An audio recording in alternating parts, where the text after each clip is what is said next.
To get ourselves ready for our gathering, I want you to take your hand, put it on your heart, put another hand, put it on your stomach, and out. And remember that you are chosen as you breathe in, and breathe out. And remember that you are here right now.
Let's sing that chorus one more time. We are holy.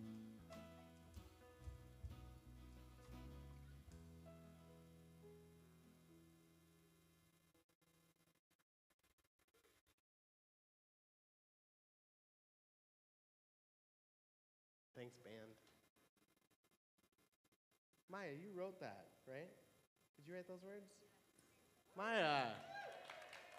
Yeah! Sounds great. Well, welcome to today. So just a couple housekeeping things before we get started.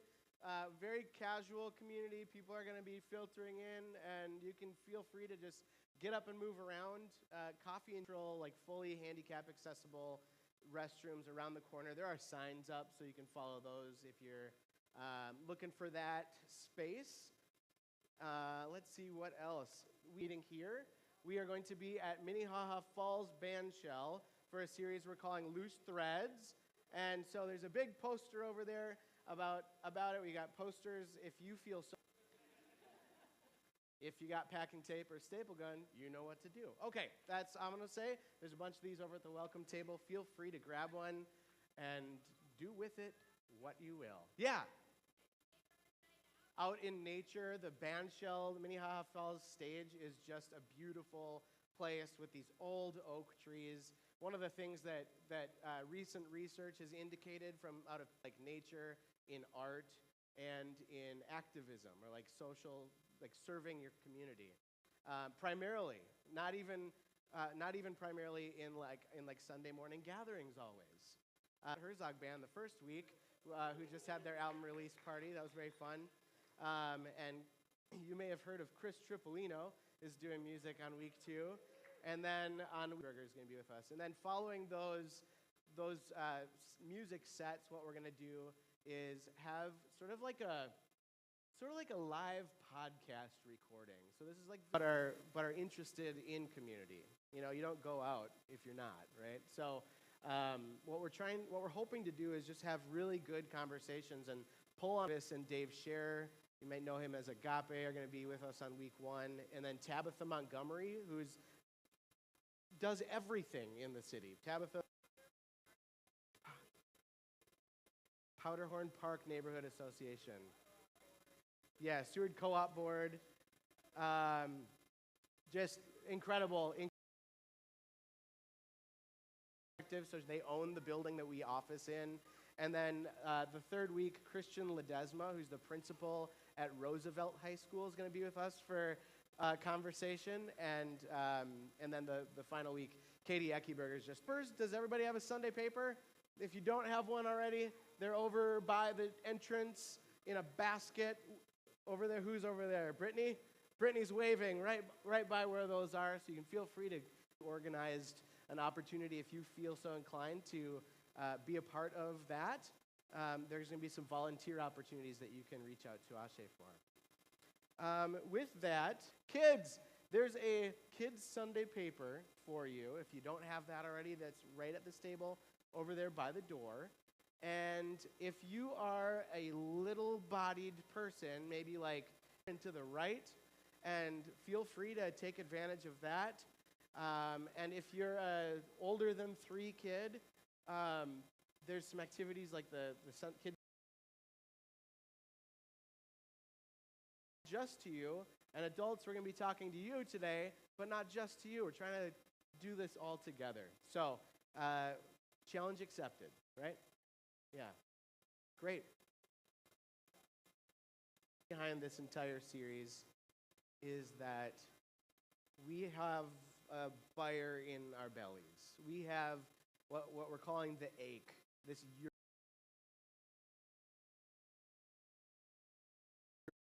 we've talked about the yearning for relationships, the ache for relationships. We've talked about the ache for safety. We've talked about the ache for pleasury things. Like you gotta finish X, Y, and Z before you can get to those things. But what we're trying to say is those things are the human.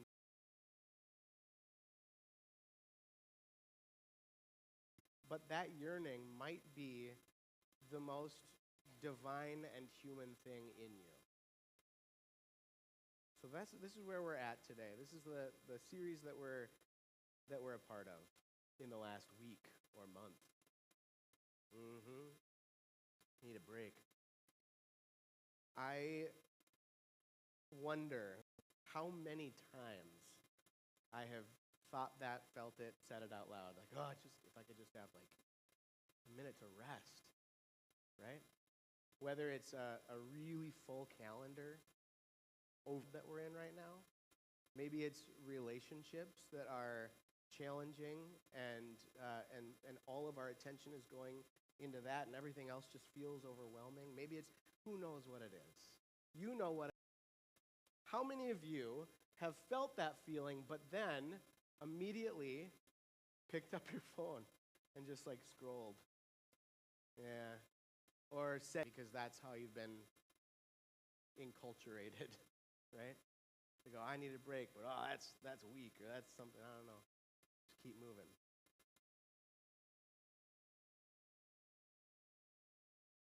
Extraordinarily good at manufacturing urgency. Everything is urgent. Everything's breaking news, demanding your immediate attention. And somewhere underneath all that noise that pops up in front of your eyes and in your ears, maybe more persistent sound. And I think that might be the sound of your own exhaustion trying to get your attention. The ache preference or weakness, it might be just the most spiritually honest thing. So, we are living through a genuinely chaotic moment, yeah? And I don't think to say that is catastrophizing. It's entirely unstable.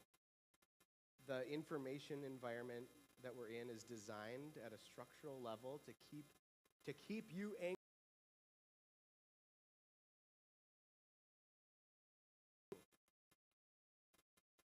That's just by design. cable news and clickbait and doom scrolling, sensationalized, which is to keep your attention on the right things, right? And then there's truly, they're not evil, they're genuinely useful, but also they're a portal to everybody's needs and everybody's emergencies and everybody's opinion. You, available potentially 24/7 on demand. We are constantly available to everyone and humans who have ever lived. That's wild. We have more information available to us, more connection. We are also among the most anxious. Because information without meaning, without stillness, I'm reminded of my father-in-law, who's a pastor, who wrote one time that we are living in a time incredibly long on information and entertainment. If you were alive today. We don't just crave peace and quiet because we're tired. Something like akin to charging our phones, like we got to rest so that we can perform later, right? Keep grinding, keep working. And that's what sleep and rest have become. Like there's a lot. Another day, it's not today. Today what I want to talk about is that we don't crave peace and quiet because we're tired. We crave it because somewhere in us, we know that resonate with that idea. Like, maybe it's your true self. Maybe it's the very voice of God. I don't know. Maybe it's just 46. It's a song, lyrics, poem moment. And a lot of people know Psalm 46 for one verse, but that verse, strength, a very present help in trouble. Therefore, we will not fear, though the earth should change, though the mountains shake in the heart of the sea, uproar, tumultuous reality, right? Nations in an uproar, kingdoms falling. This, get into that weird, performance voice where it's like, the nations are in an uproar, and I'm fine, you know? This was, written in a specific, it sounds honestly like the last few years of life. It sounds like the news that we can't stop reading, even though it makes us feel sick to our stomachs. Be still. Be still and know that I am God. You are not. Rapha. And it's a word that, it doesn't mean to sit quietly and think nice thoughts, right? It's not that kind of be still. It means to sink down, to bear to have a diagnosis about this. That's my reality. Just hold on tight and bear down, here we go. But this is really about letting go, loosening your grip. I talk about the river. The waterfall fell down, right, and landed on the rocks, and we went walking across the rocks, didn't we? Do you remember that if you just plant your feet, bend your knees a little bit, even though the water is really going quick and splashing up back at you. But that's the kind of image I have with this rapha, this be still, this bear down, let go. I think it's super courageous and hard to do in moments like the ones we're in. In the middle of chaos, release. You kidding me? Let it all. I am God. It doesn't come after the storm, right? It's not like once things are all fine, then be still and know reflectively in the past. It comes from within the chaos, within the storms. Be still now, here, in the middle of whatever it is that you're going through.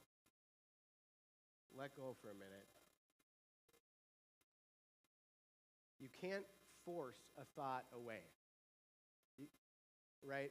We were talking about this week in one of our staff meetings. And I don't remember. Anybody not thinking about a pink elephant right now? You can't force it. Like, what? You can't do that. You can't just go, okay, get rid of that. Like, the heart.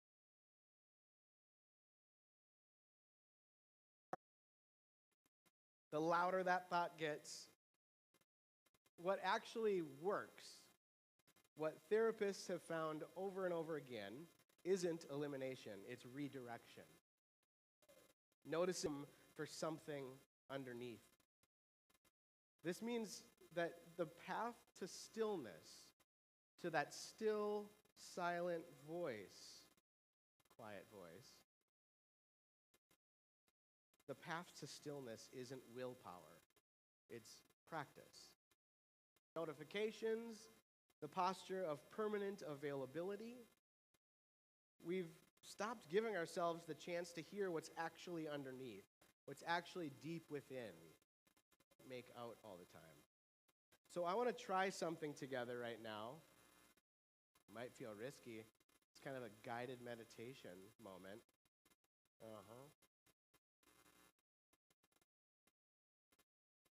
So I'm going to invite you to just like wiggle a little bit, loosen your shoulders, feel the weight of your body in your seat. If it feels okay, plant your feet, your tongue fall from the roof of your mouth.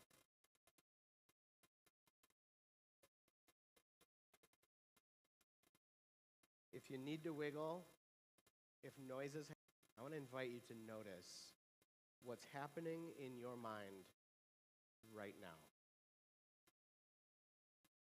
There's probably a lot of moving around in there. That's tomorrow's to-do list. That's what's for lunch later. We'll give it a name.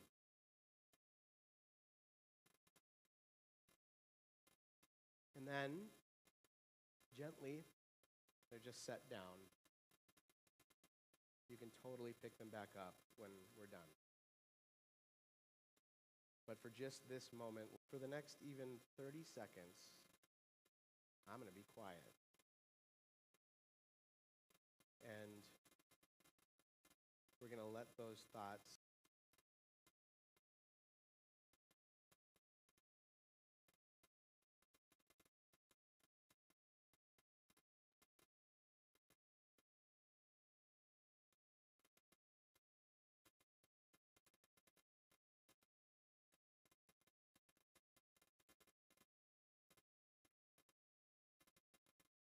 notice the feelings. It might feel peaceful. It might feel unfamiliar. Worth paying attention to. That's information. Sometimes the quiet is where the things that we've been outrunning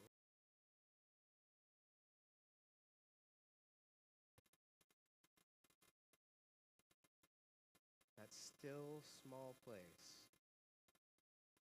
That's not emptiness. That's the place where something honest can emerge.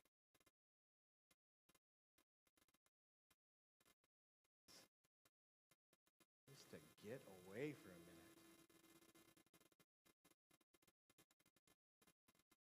This is the space.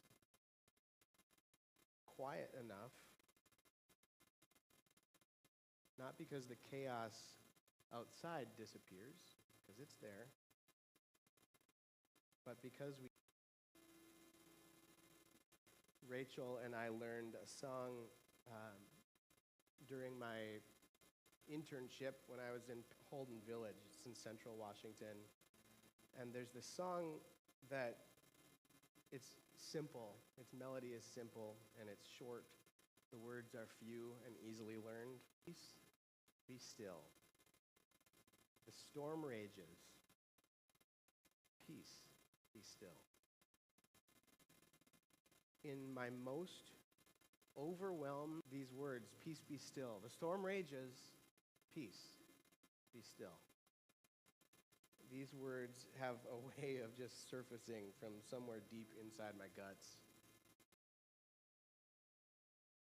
Last January and February, I found myself singing it to myself in my car a lot of days during the federal occupation of the Twin Cities.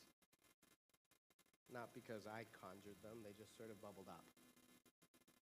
And so as I think, they remind me of something I need reminding of regularly, that I, in fact, am not God.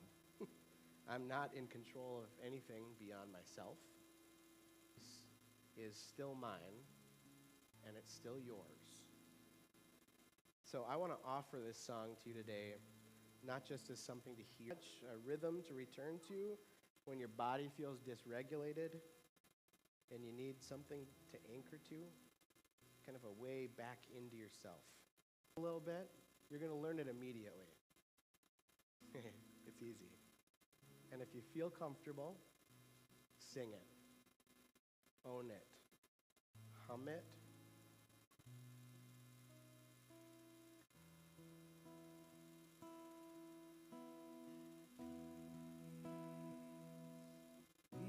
Be still.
Before we wrap up our paper in your Sunday paper,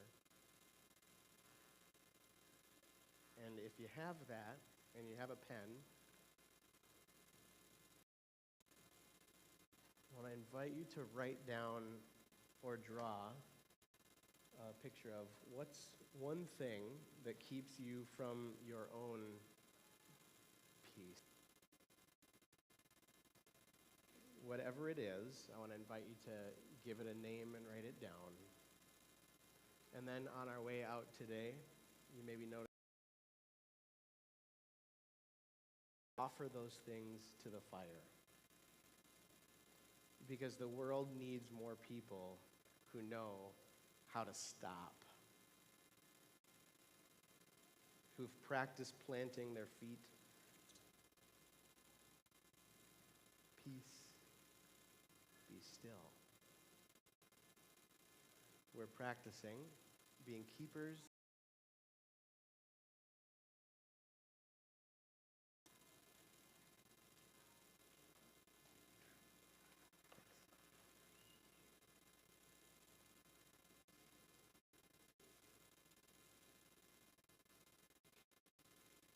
To pass those white bags down the aisles, put your comment cards in there, your communication cards, your money.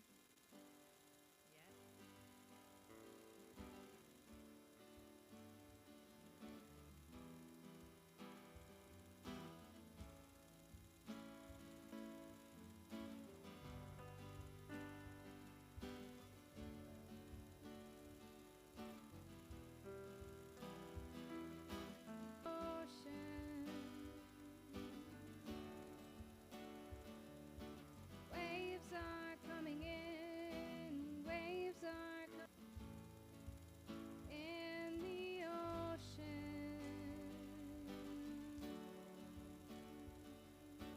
Waves are coming in, waves are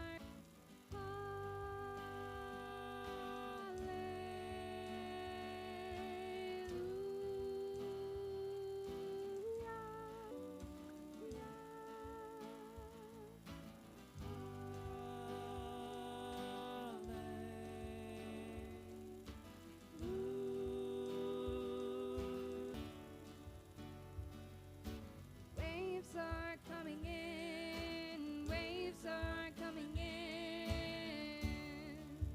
the ocean.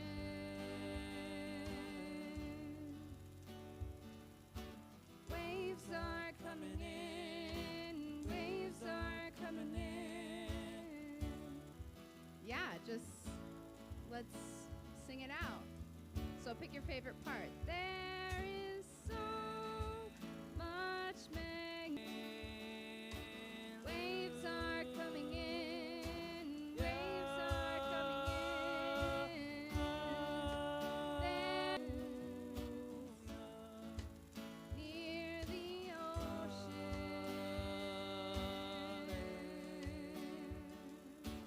Waves are coming in.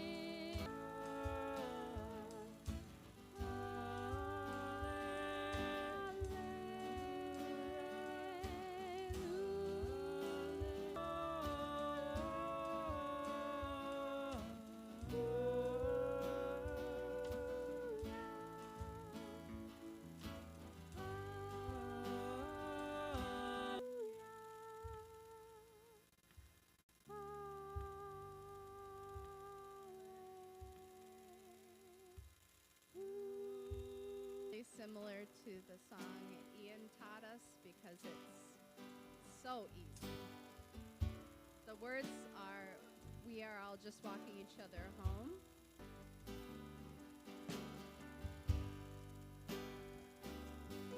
We are all just walking each other home. All just walking each other home. We are all just walking home. We are all just walking each other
That's great. Thanks, band. George. What's up? To next week, we are going to be talking about that deep ache for belonging and being a part of something bigger than ourselves. So we're going to do wherever you feel it belongs. Don't throw that in the fire, just your slip, okay? Great, thanks for being here. Walk each other home.